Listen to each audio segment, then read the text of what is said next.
महाराष्ट्र सरकार पर इस वक्त की सबसे बड़ी खबर आपको बता रहे हैं। महाविकास आघाड़ी के 35 विधायक बागी हो गए हैं। बीजेपी में शामिल हुए तो बनेगी भाजपा की सरकार। बीजेपी को 39 विधायकों की जरूरत है। कांग्रेस के सभी विधायकों को दिल्ली बुलाया गया है। मंत्री बाला साहब के घर बैठक जारी है। सीएम उद्धव ठाकरे ने भी बुलाई आपात बैठक। तो इस वक्त की बड़ी खबर आपको बता रहे हैं। तो ये बड़ी खबर आपको बता रहे हैं महाराष्ट्र से, जहां पर महाराष्ट्र में जो सरकार चल रही है उस पर संकट के बादल मंडरा रहे हैं। तो इस वक्त की बड़ी खबर आपको बता रहे हैं। महाविकास आघाड़ी के 35 विधायक बागी हो गए हैं। बीजेपी में अगर शामिल हुए ये बागी विधायक तो भाजपा की सरकार बन सकती है। बीजेपी को 39 विधायकों की जरूरत है। कांग्रेस के सभी विधायकों को दिल्ली बुलाया गया है। मंत्री बाला साहब के घर बैठक जारी। सीएम उद्धव ठाकरे ने भी बुलाई आपात बैठक। तो इस वक्त की बड़ी खबर आपको बता रहे हैं। तो इस वक्त की सबसे बड़ी खबर आपको बता रहे हैं, जहां पर महाराष्ट्र सरकार पर संकट के बादल मंडरा रहे हैं। महाविकास आघाड़ी के 35 विधायक बागी हो गए हैं और बीजेपी में ये 35 विधायक अगर जाते हैं तो कहीं ना कहीं बीजेपी सरकार बनाने की कोशिश कर सकती है। हालांकि तब भी उसे 4 विधायक और चाहिए रहेंगे, क्योंकि बीजेपी को 39 विधायकों की जरूरत है बहुमत का आंकड़ा क्रॉस करने के लिए। तो इसी बीच कांग्रेस के सभी विधायकों को दिल्ली बुलाया गया है। मंत्री बाला साहब के घर बैठक जारी है। तो वहीं सीएम उद्धव ठाकरे ने भी आपात बैठक बुलाई है।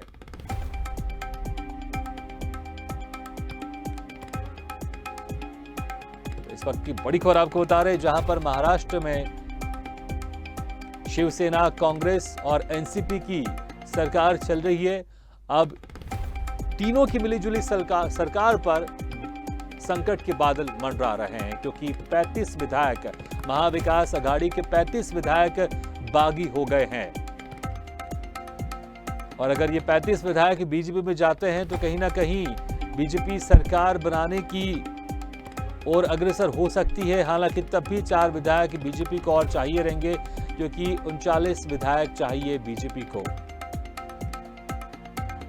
तो कांग्रेस के सभी विधायकों को दिल्ली बुलाया गया है। मंत्री बाला साहब के घर बैठक जारी है। सीएम उद्धव ठाकरे ने भी बुलाई आपात बैठक।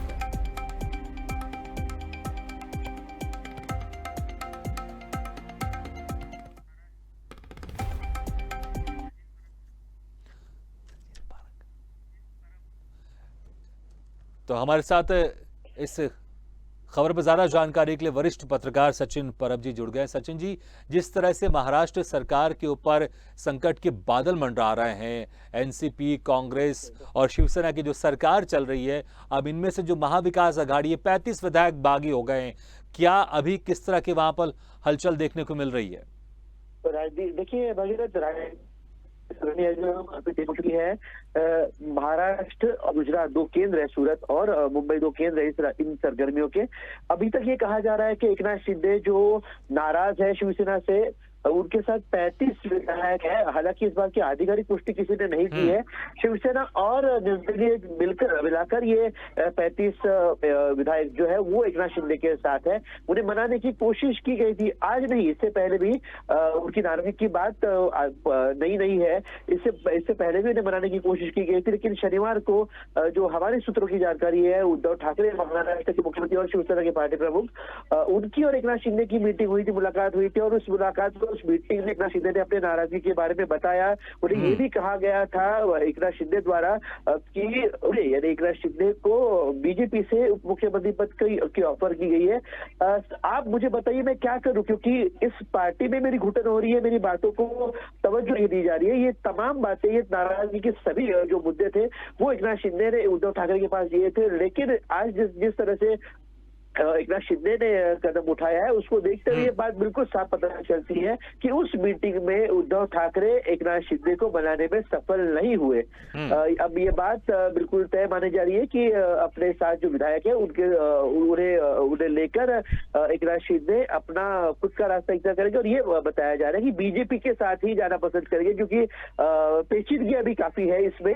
कितने विधायक उनके साथ रहते हैं, 35 का आंकड़ा कहा जरूर जा रहा है, लेकिन अगर उससे कम होते हैं, ज्यादा होते हैं, इस पर उनकी आगे की भूमिका नहीं होगी। लेकिन जिस तरह से उनकी रहने की व्यवस्था और बाकी तमाम इंतजाम बीजेपी के माध्यम से किए गए, बीजेपी के हैं, और ये बात बिल्कुल साफ है कि बीजेपी के साथ ही जाएंगे। अब वो बीजेपी पार्टी में प्रवेश करना चाहेंगे या फिर बाहर से सपोर्ट करेंगे, फिर से चुनाव लड़ेंगे, ये बात आने वाले चंद घंटों में साफ हो जाएगी। जी बिल्कुल, जैसा कि आपने कहा कि अभी आंकड़े क्लियर नहीं है कि कितने विधायक भागे हुए हैं, कितने विधायक एक नाथ शिंदे के साथ गए हुए हैं, लेकिन गुजरात गए हैं ये क्लियर है, और गुजरात गए हैं तो बीजेपी के टच में जरूर है, ये भी क्लियर है। लेकिन अभी वहां पर जिस तरह की चीजें हालात बन रही, क्या आपको लगता है जो महाविकास आघाड़ी की सरकार है ये कंटिन्यू कर पाएगी? क्योंकि अगर बीजेपी की बात करें, बीजेपी को भी लंबा चौड़ा आंकड़ा चाहिए बहुमत के लिए, बहुमत क्रॉस करने के लिए, तो क्या बीजेपी के लिए इतना आसान होगा? क्योंकि हमने देखा है कर्नाटक में बीजेपी ने अपनी सरकार बनाई, मध्य प्रदेश में बीजेपी ने अपनी सरकार बनाई, फिर से कांग्रेस की सरकार थी यहां पर, लेकिन बीजेपी ने फिर से अपनी यहां पे सरकार बना ली। इसी तरह से जो यहां पर अभी माहौल हो रहा है महाराष्ट्र में, लेकिन महाराष्ट्र में बीजेपी के पास जो बहुमत का आंकड़ा है वहां तक जाने के लिए उसको बहुत सारे विधायक चाहिए, तो क्या यह संभव बीजेपी के लिए हो पाएगा कि महाराष्ट्र में वो सरकार बना पाए अपने दम पर?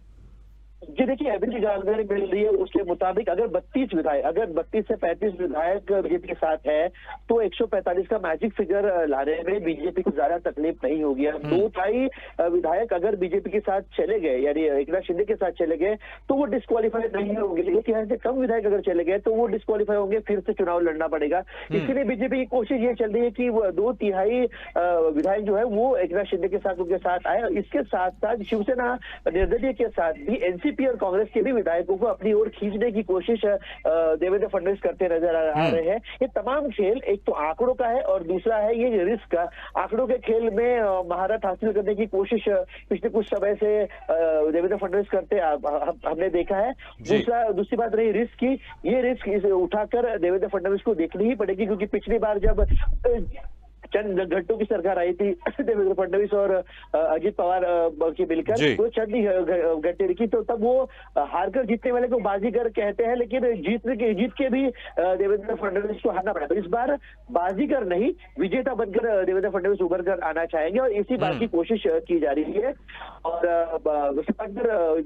करने की कोशिश और बीजेपी की कोशिश पूरी जोर से की जा रही है। बिल्कुल सचिन जी, बहुत बहुत शुक्रिया इस तमाम जानकारी के लिए। तो देखना होगा कि ये कोशिश जिस तरह से सामने दिखाई दे रही है एक नाथ शिंदे की तरफ से और बीजेपी की तरफ से, ये कोशिश कितनी सफल होती है, क्योंकि आंकड़ा बहुमत का आंकड़ा है वो बीजेपी के पास नहीं है, और तकरीबन कम से कम बहुत सारे विधायक चाहिए। जैसा कि हमारे वरिष्ठ पत्रकार बता रहे थे कि अगर एक नाथ शिंदे के साथ अगर 35 से जो विधायक के आसपास हैं, अगर ये बीजेपी के साथ जाते हैं तो बीजेपी को ज्यादा मुश्किल नहीं होगी, क्योंकि बीजेपी दूसरी पार्टी के विधायकों के साथ भी संपर्क में है। लेकिन जिस तरह से अजित पवार के साथ बीजेपी ने सरकार बनाई थी कुछ घंटों के लिए, लेकिन उसके बाद जिस तरह से वापस सरकार वो गिर गई थी, तो बीजेपी इस बार फूंक फूंक कर कदम जरूर रखेगी।